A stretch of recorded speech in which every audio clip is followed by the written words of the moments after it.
नमस्कार साथियों, गौरव ज्ञान धारा में आपका स्वागत है। शुरू करते हैं आज की क्लास। आज की थोड़ी सी लेट हो गई। एक्चुअली मैं क्लास देने स्टूडियो में आया था जैसे ही, तो फिर फर्स्ट ग्रेड संस्कृत विभाग वाला वो पेपर आ गया, वो देखने लग गया कि क्या आया। तो पेपर बड़ा स्तरीय था, आनंद आया देखकर और विद्यार्थियों का विश्वास और बढ़ा है। चलिए अपन बढ़ते हैं साथियों अपनी इस क्लास की तरफ। आज की जो क्लास है साथियों, वो उदयपुर संभाग की अंतिम क्लास है।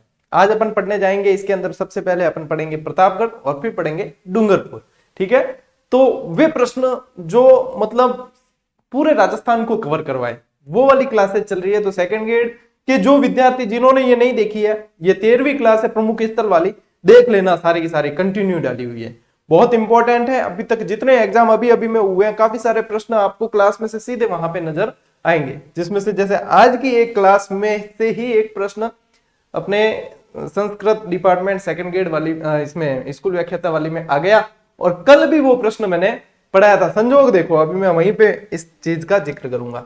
सबसे पहले चलते हैं अपन साथियों प्रतापगढ़ के गठन की ओर। प्रतापगढ़ राजस्थान का नवीनतम जिला है। ठीक है, सबसे नया जिला है, यानी कि राजस्थान में वर्तमान में जिले कितने हैं? 33। तो ये है 33वां जिला। अब 33वें जिले का गठन हुआ है साथियों 2008 में, 26 जनवरी 2008 को। और परमेश चंद्र कमेटी यदि पूछे तो ध्यान में रखना, ये एक मतलब सामान्य होते हुए भी अच्छा प्रश्न है। ठीक है, इस समय वसुंधरा सरकार थी। ये कब बना? वसुंधरा सरकार में, यानी कि बीजेपी की सरकार थी वसुंधरा सरकार। ये इस तरह का पूछते नहीं है, लेकिन फिर भी ध्यान रखना चाहिए। जो चीजें ध्यान रखो तो अच्छी बात है। अब कुछ नए जिलों का भी गठन होगा, अब जो इनकी स्वीकृति मिल रही है अब, तो अब नए जिले भी बनेंगे। तो अब जिलों की संख्या जल्द बदलने वाला है। ज्योग्राफी राजस्थान की जल्द बदलने वाली है, बहुत कुछ चीजें नई अपडेट होगी। ठीक है, तो चलिए अब ये जो है 33वां जिला बना दिया प्रतापगढ़ और परमेश चंद्र, सीधा सीधा याद रखना है। ठीक है, इसके अंदर साथियों कितनी तहसीलें? 5। प्रतापगढ़ स्वयं, दरियाबाद, पीपलकूट, अरनोद और छोटी सादरी। ठीक है, छोटी सादरी जिसे प्रतापगढ़ का स्वर्ण नगरी भी कहा जाता है।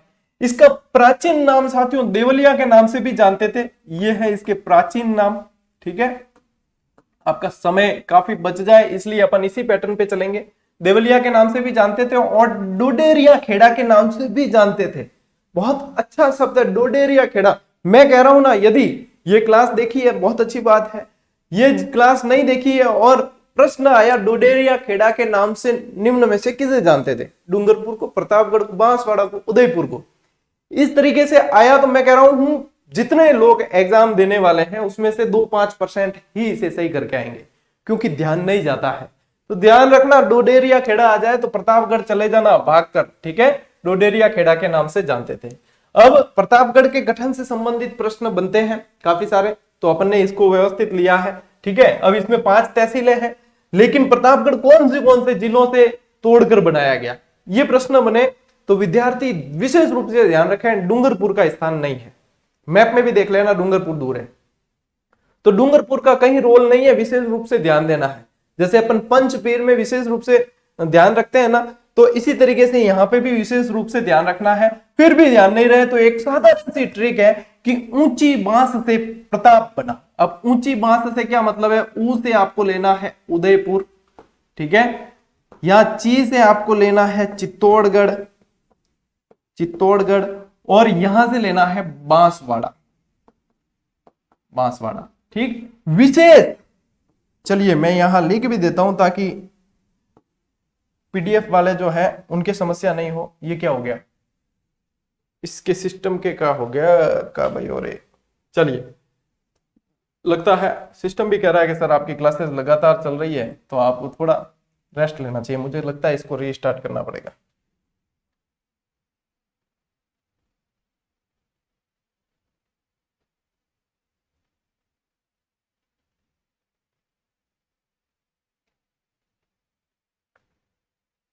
थोड़ी सी असुविधा हुई है आप लोगों को, मैं क्लास को बीच में ब्रेक नहीं करूंगा ताकि क्या है अपना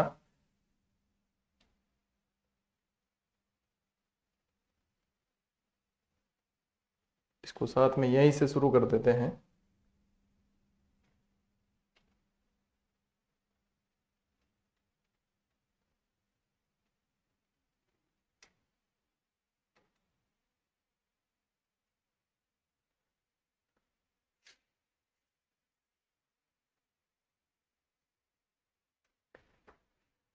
देखो कैसी कैसी समस्याएं आती है जीवन में, चलते हुए क्लास में व्यवधान आते हैं।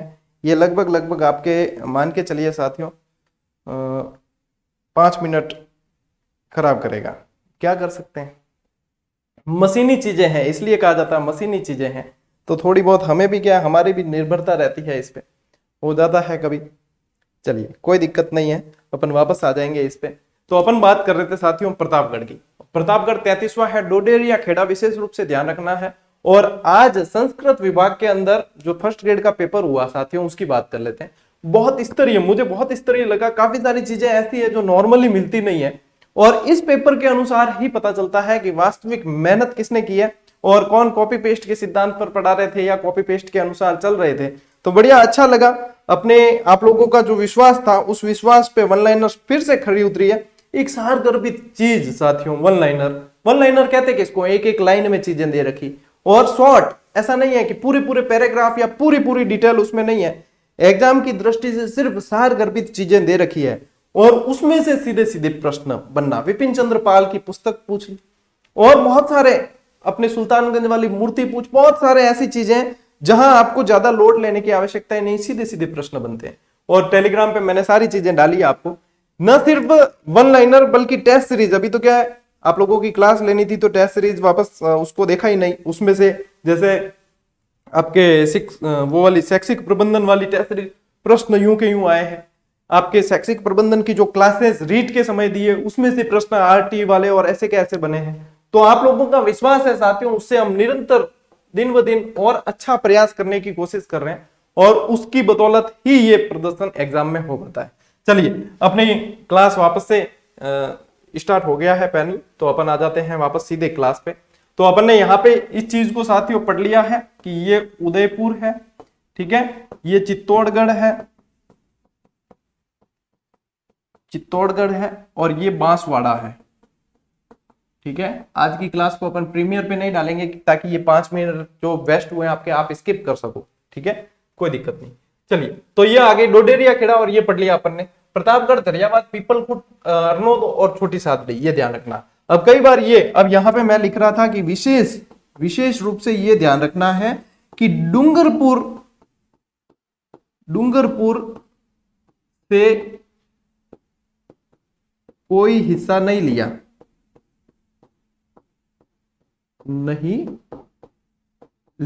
अब तो मतलब आपके ये गलत हो गया ना, तो थे अनसब्सक्राइब ही कर दीजिए चैनल में, ठीक है।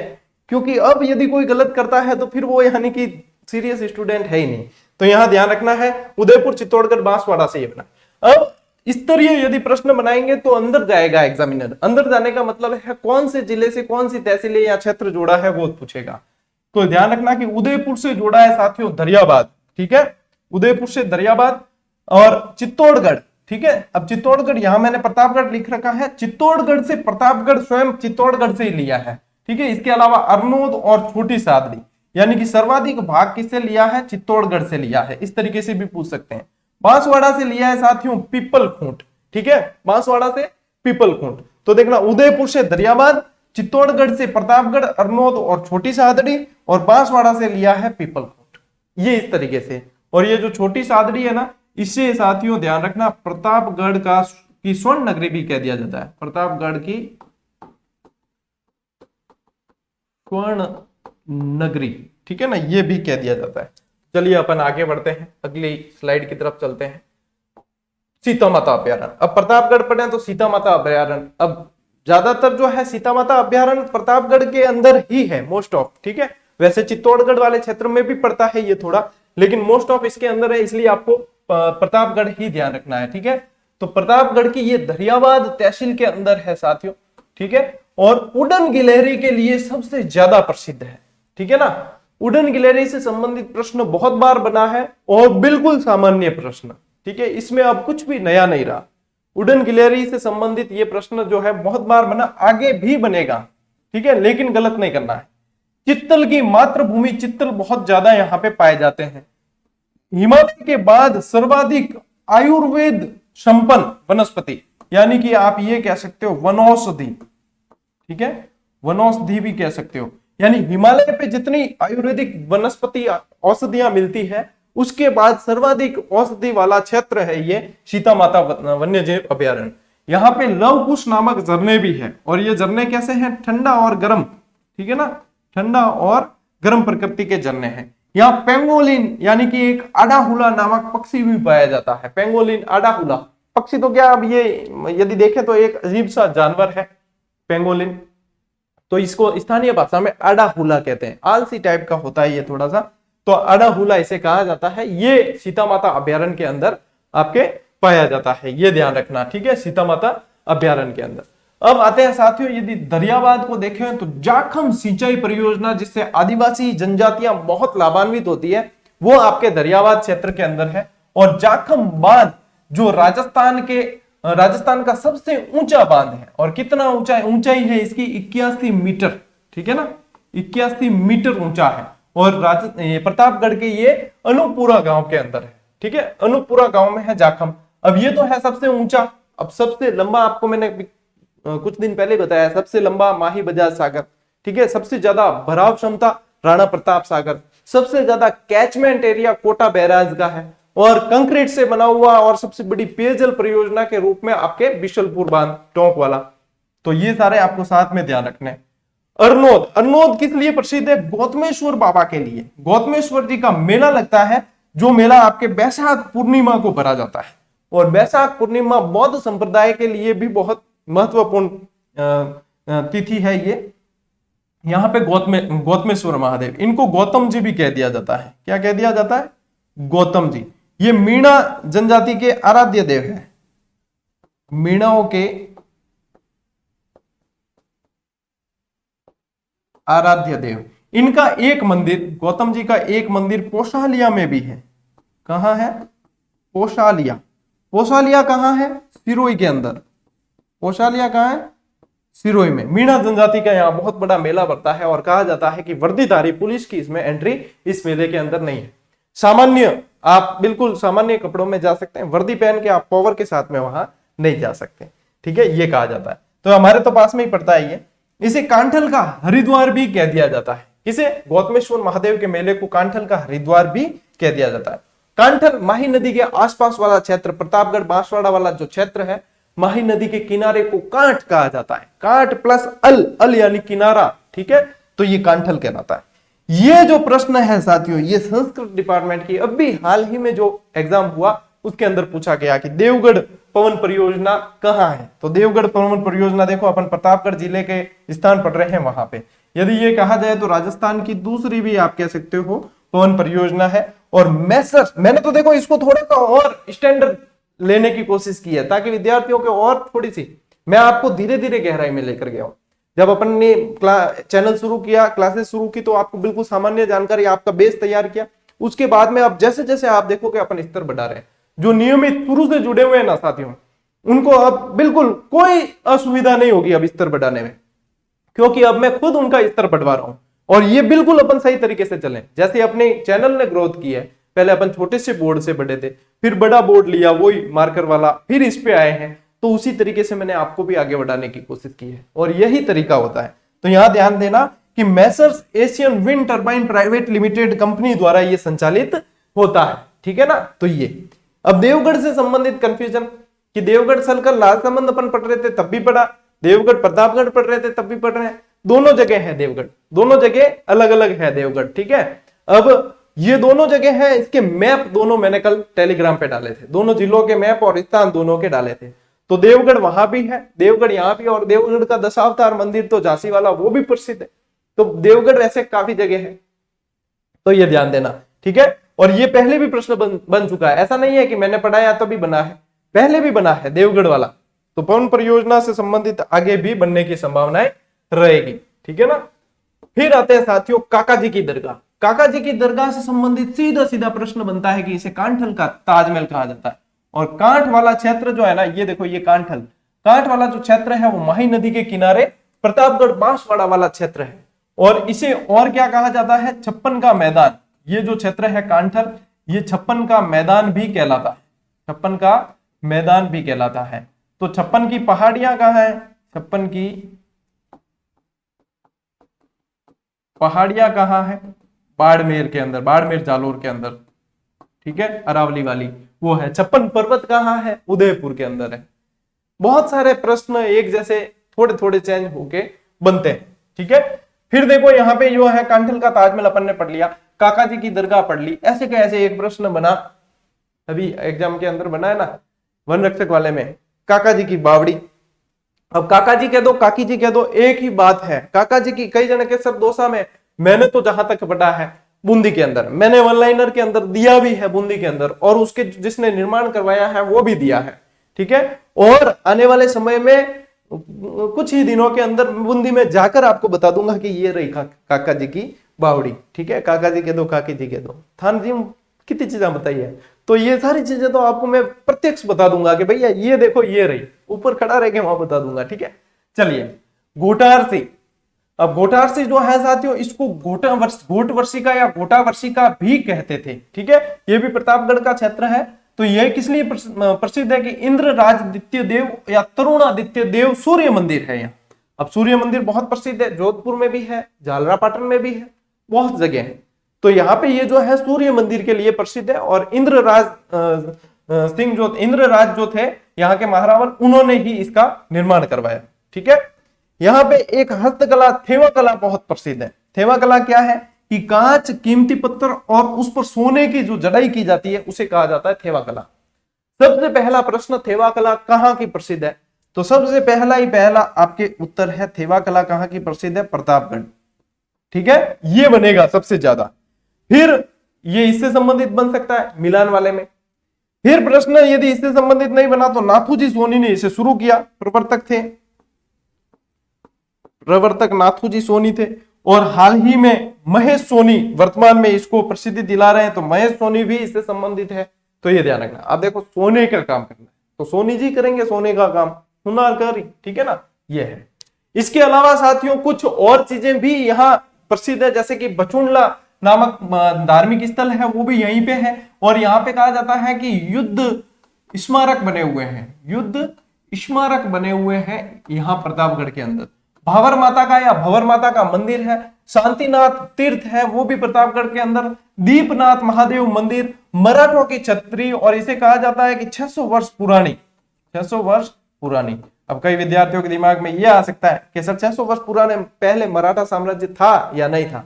तो मैं तो ये कहूंगा कि अपने इतने विद्वान बनने की जरूरत नहीं है। अपने को सिर्फ यहाँ पे प्रश्न यदि एग्जामिनर पूछेगा ना, तो एग्जामिनर वापस उत्तर मान के आपको कभी डिटेल नहीं बताएगा कि भैया ये थे या नहीं थे। तो आपको तो जो चीज मिल रही है उसे ग्रहण कर लो बस, कि हाँ ये तो एक्स्ट्रा है, नया है अपने लिए, बस ग्रहण कर लो एक बार। ताकि अपना अभी मेन लक्ष्य क्या है? नौकरी लेनी है, ठीक है ना। विद्वता पाने के लिए बहुत पूरी उम्र पड़ी है। शंखेश्वर पार्श्वनाथ मंदिर भी है और बीज माता का मंदिर भी है। ये सारे के सारे आपके कहाँ है? प्रतापगढ़ के अंदर, ठीक है। चलिए साथियों आगे बढ़ते हैं। अब चलते हैं अपन डूंगरपुर। डूंगरपुर जो है पहाड़ों की रानी कहा जाता है, ठीक है, पहाड़ों की रानी कहा जाता है। मतलब तीव्र ढाल वाले पहाड़ भी है यहाँ। वैसे राजस्थान में तीव्र ढाल के पहाड़ों के लिए जाना जाता है सिरोही, जिसके तीव्र ढाल होने के कारण वहां की पहाड़ियां स्थानीय भाषा में भाकर कहलाती है, ठीक है। तो यहाँ पे ये ध्यान देना। अब डूंगरपुर के अंदर सबसे जो प्रसिद्ध स्थल है ना साथियों, वो है बेणेश्वर। बेणेश्वर का यदि शाब्दिक अर्थ देखा जाए तो इसे कहा जाता है डेल्टा की मल्लिका कहा जाता है, ठीक है। ये नवाटापुरा आसपुर के वहां पे डूंगरपुर में स्थित है। माही, सोम और जाखम के त्रिवेणी संगम पर है ये। आदिवासियों का कुंभ कहा जाता है, वागड़ का कुंभ कहा जाता है। यह आदिवासियों का सबसे बड़ा मेला है, ठीक है। यहाँ पे आदिवासियों का सबसे बड़ा मेला पड़ता है, आदिवासियों का सबसे बड़ा मेला पड़ता है, ठीक है। एकमात्र खंडित शिवलिंग की यहाँ पे पूजा की जाती है और संत मावजी द्वारा सिद्ध पीठ है यहाँ पे, मतलब संत मावजी द्वारा स्थापित ये मंदिर है। अब संत मावजी का संबंध वैसे शाबला गांव डूंगरपुर से था, अभी अपन देखेंगे संत मावजी को भी, ठीक है। गलियाकोट। अब गलियाकोट देखो 2-3 चीजों के लिए प्रसिद्ध है। एक तो दाऊदी बोहरा संप्रदाय, ठीक है। तो दाऊदी बोहरा संप्रदाय के यहाँ पे क्या है? प्रमुख धार्मिक स्थल है। दाऊदी बोहरा संप्रदाय की छतरियां है। यहाँ पे संत फखरुद्दीन की दरगाह है, जिसे ये कह सकते हैं मजार ए फकरी इसके नाम से भी जाना जाता है। मजार ए फकरी के नाम से भी जाना जाता है। फिर क्या है यहाँ पे सोप स्टोन और रमकड़ा उद्योग के लिए जाना जाता है, ये ध्यान रखना, सोप स्टोन और रमकड़ा उद्योग के लिए गलियाकोट प्रसिद्ध है। तो गलियाकोट से जो जो चीजें आपको पूछी जाती है एग्जाम में वो सारी बता दी। फिर आते हैं साथियों अपन देव सोमनाथ मंदिर पे। देव सोमनाथ मंदिर जो है सोमपुरा जाति के कलाकारों द्वारा निर्मित है और नया जो चीज है वो ये है साथियों कि इसे वागड़ का वैभव भी कहा जाता है, वागड़ का वैभव भी कहा जाता है। पाबेरा पत्थरों से बना हुआ है ये ध्यान रखना। संत मावजी का मंदिर या इसे हरिहर मंदिर भी कह दिया जाता है, कहाँ है, सावला डूंगरपुर के अंदर। अब संत मावजी के बारे में यदि जाने साथियों तो लसाड़िया आंदोलन के प्रवर्तक रहे हैं, इन्होंने लसाड़िया आंदोलन चलवाया, वही लसाड़िया आंदोलन जिसके अंदर मोतीलाल तेजावत ने भी भूमिका निभाई थी और उनका भी संबंध रहा था। चौपड़ा ग्रंथ इनके बहुत प्रसिद्ध है।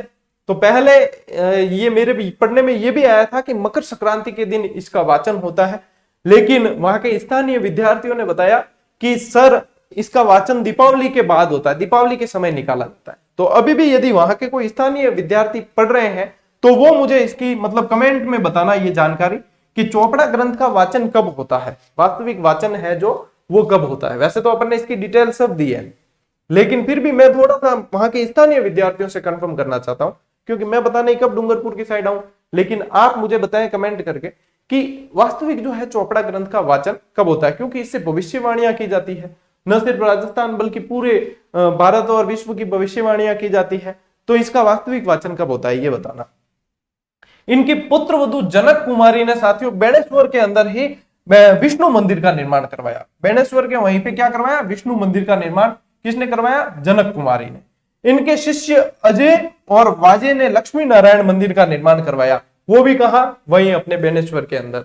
ठीक है, तो लक्ष्मी नारायण मंदिर का अजय और वाजे ने, विष्णु मंदिर का करवाया है पुत्री जनक कुमारी ने। ठीक है, ये ध्यान रखना। चलिए साथियों आते हैं अपन गैप सागर या गैप सागर। ठीक है, गैप सागर या गैप सागर। उससे पहले विद्यार्थियों के लिए एक प्रश्न है कि गैपरनाथ महादेव का मंदिर कहाँ है, गैपरनाथ महादेव मंदिर कहाँ है, ये कमेंट करके बताना है। ठीक है, क्योंकि एक साथ में आपको पता होना चाहिए। इसका निर्माण महारावल गोपीनाथ द्वारा करवाया गया। यहाँ पे एक उदय विलास मंदिर भी बना हुआ है इसके किनारे। यहाँ एक थंबिया महल भी है जिसका निर्माण शिव सिंह जी ने करवाया, और एक थंबिया महल जो है साथियों राजमाता ज्ञान कुंवर की स्मृति में करवाया गया। फिर इसके अंदर ही यहाँ पे यानी कि ये तो है, देखो ये जो आपके जो उदय विलास मंदिर है ना, इसके यहीं पे जो है एक थंबिया महल है ये। ठीक है, विज्ञानेश्वर शिवालय भी है यहाँ, शिव ज्ञानेश्वर। ठीक है ना, शिव ज्ञानेश्वर शिवालय भी यहाँ पे बना हुआ है, और ये शिव ज्ञानेश्वर शिवालय भी इन ज्ञान कुंवर की स्मृति में करवाया गया, राजमाता ज्ञान कुंवर की स्मृति में।